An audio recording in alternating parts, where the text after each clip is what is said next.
examen urinario citológico, bacteriológico. Ok. Entonces, miren, también hay una causa posible de proteinuria fisiológica, que sería por la postura en la que se obtiene la muestra. Es un caso bastante extraño, bastante curioso, en el que en personas menores de 25 años de edad se observa proteinuria cuando la muestra es obtenida en condiciones normales y en una posición normal, es decir, con el paciente de pie o sentado. Entonces se puede hacer la prueba de ortostatismo. Esto sería, en esta prueba el paciente tiene que estar acostado suficiente tiempo para que orine 3 veces. Luego tiene que nadar un lago, subir una montaña, golpear un oso, no es cierto. Pero es que está medio curiosa la prueba, ¿verdad? Tiene que estar, bueno, se trae una orina basal, obviamente, una primera de la mañana, digamos, y luego tiene que estar acostado para orinar 3 veces. Las primeras 2 orinas se considera que fueron filtradas, fabricadas por el riñón cuando estaba ambulatorio el paciente, y ya la tercera ya fue procesada con el paciente en esa postura, acostado en posición supina, es decir, de ladito y encogidito como bebé. Entonces, si en esa última orina ya no hay proteinuria, la prueba es positiva, tiene una proteinuria postural, y lo que hay que hacer es vigilar que después de los 25 años eso desaparezca gradualmente, obteniendo la orina en posición normal. Entonces, eso no da mayor problema, eso va a pasar. Pero también puede suceder entonces que tenga una infección. Ahí hay que hacer un cultivo, dar terapia de antibióticos y hacer un control. Si junto con la infección desaparece la proteinuria, entonces será una proteinuria, es una manifestación satélite de la infección y el paciente deja de tener problemas. Ahora, si realmente lo que está causando esa enfermedad tubulointersticial es una infección, obviamente hay que hacer un cultivo. Ahora, en eso del cultivo, demos una revisadita rápida a los criterios para dar ese cultivo como positivo. Porque miren, esa manera como de conversación, consideremos un poquito esos criterios. El criterio original del autor de apellido Cass fue basado en experimentación, obviamente, y fue de la siguiente forma: cultivó una cantidad controlada de orina en pacientes de sexo femenino sintomáticas y encontró urocultivos positivos con más de 100,000 unidades formadoras de colonia por mililitro de alguna especie bacteriana. Una semana después lo repitió sin tratamiento y volvió a encontrar más de 100,000 unidades formadoras de colonia por mililitro de la misma especie bacteriana. La conclusión es que en una tercera semana en la que se repita el estudio sin haberle dado tratamiento, hay un 95% de probabilidades de que se repitan más de 100,000 unidades formadoras de colonia de la misma especie bacteriana. Suena como descubrir que la Tierra es redonda, ¿verdad? Pero bueno, tiene el mérito de contar las colonias, de que alguien tenía que ponerse a estandarizarlo, contar las colonias, controlar el volumen que estaba sembrando y no simplemente sembrar orina y hacerle una dilución.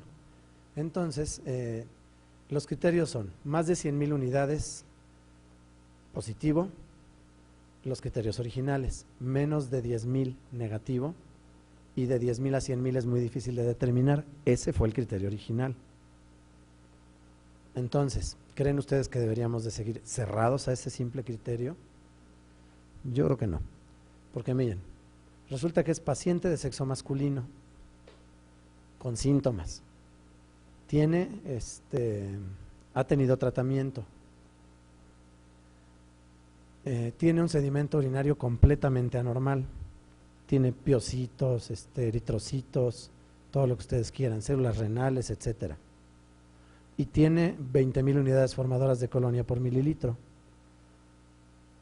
¿Está negativo? Pues en realidad no está negativo, sí tiene un problema.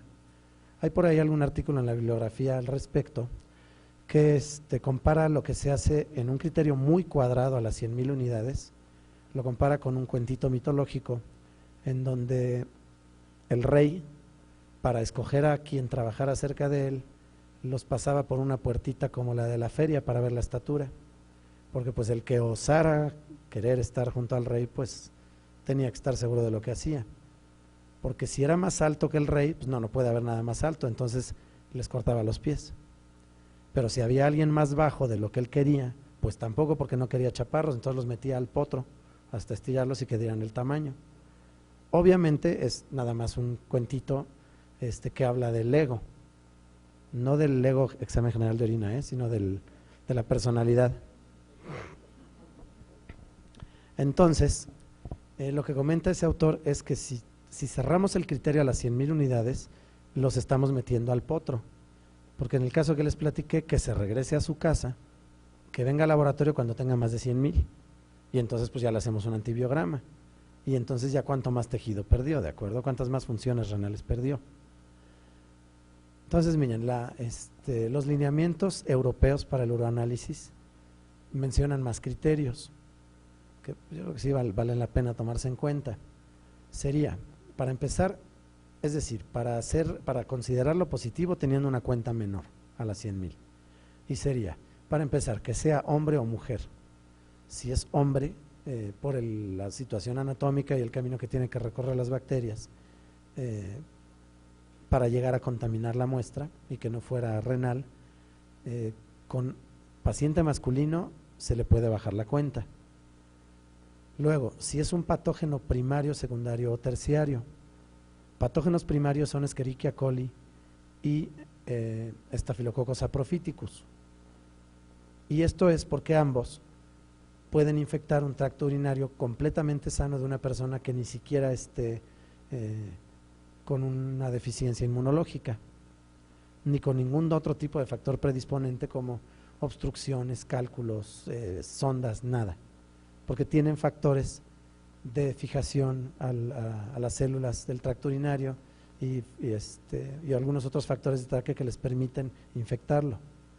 Los secundarios serían las otras bacterias que encontramos comúnmente, como algunas otras enterobacterias, Enterobacter, Proteus, algunos estreptococos, algunos otros estafilococos, y considera patógenos terciarios a bacterias mucho más raras que en realidad se las suelen pescar los pacientes en los hospitales. Ya cosas más raras, Acinetobacter, Pseudomonas y cosas así bastante más extrañas, Serratias y cosas así. Ahí sí ya queda abierto a lo que ustedes encuentren. Y entonces, muy insistentemente, el siguiente criterio a tomar en cuenta sería un sedimento urinario anormal. O sea, si estamos viendo un sedimento urinario anormal, aunque la cuenta sea baja y le vamos sumando otros factores de riesgo para la infección urinaria, entonces con cuentas mucho más bajas podríamos darlos por positivos.